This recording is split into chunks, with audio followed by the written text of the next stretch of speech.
On Thursdays, we're going to be putting everything together that we worked on, but we're going to be focused on hitting for power. So we're going to be offering the kids all kinds of tips and things that they can do so they can hit the ball in the air for more power. Some of the tips and things that we like to talk about, and guys, we're going to do this all together right now. Okay, the first one is I want you to think about having a slight inward turn with your front hip towards your belly button. Okay, now it's not a huge load up of our shoulders, but when we get loaded, it's just a slight inward turn just right here. You guys see that? So let's go ahead, let's get loaded up. And then instead of just loading back normally, I want you to think about having a slight inward hip turn towards our belly button. Can we try that a few times? Okay, let's try that a few times. Get set up right here. Slight inward hip turn and explode the hips. After that hip turn happens, all you're thinking about is exploding those hips and your bat will flow through the zone endlessly. Let's take a few dry hacks with it. Let's take a few dry hacks.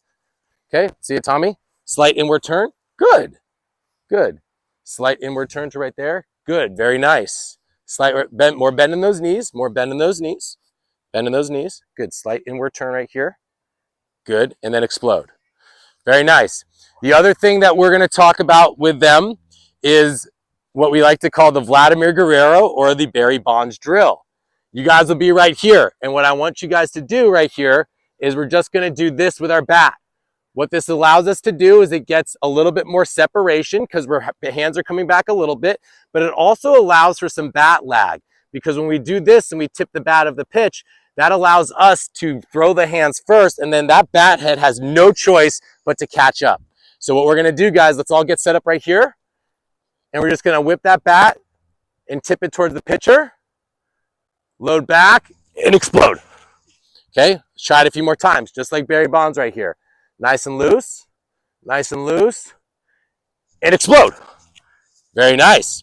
Another good one that I like to talk about with the kids is let's take our back foot, guys. Let's get set up. And what I want you to do is I want you just to turn it ever so slightly so that your heels are slightly wider than your toes and you have a little bit of tension inside your back foot.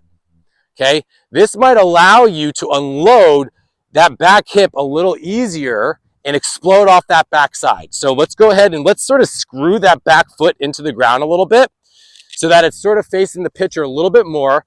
And what we're going to do is we're going to load up on that back inside part of that leg and explode the hips. Okay, let's try it out. Good. Little tension on that back foot, making sure our heels are wider than our toes. And we load up and explode.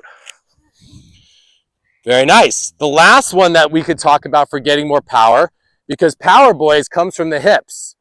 This one is going to be a preset the hip drill. And this is going to be harder for the younger ones and a little easier for the older boys. But what we're going to do right here is we're going to get set up.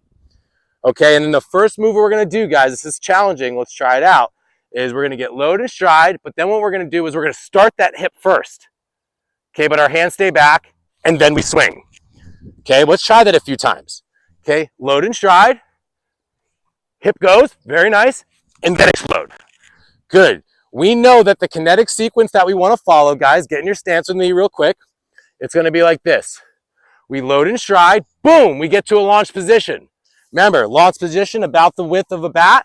And from right there, the first thing to go is our hip, then our shoulder, then our hands, and then the bat head in that sequence. Guys, ready to play some home run derby? Yeah.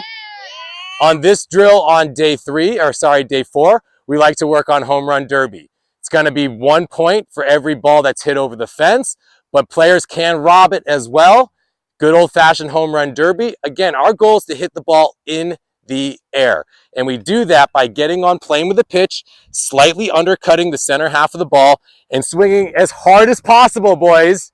As hard as possible today. We are crushing baseballs in the air. Check it out. Good. Home run! Where'd you look? That's way too many. That way? Look at me. Good. Home run! For our home run derby competition, kids are going to get 5 outs. So if they swing and miss or they don't hit a home run, that's an out. If the ball goes over the fence, that's a home run. You can play 1 to 2 rounds, how much time you have time for. And winner at the end is whoever has the most home runs. Now, also make sure that we set them up at a fence. And the other important thing is that we make the home run lines attainable for everybody. So the youngest kid in your group still should be able to hit home runs too. So it really comes down to who's able to hit the ball most consistently in the air. Let's have some fun with it.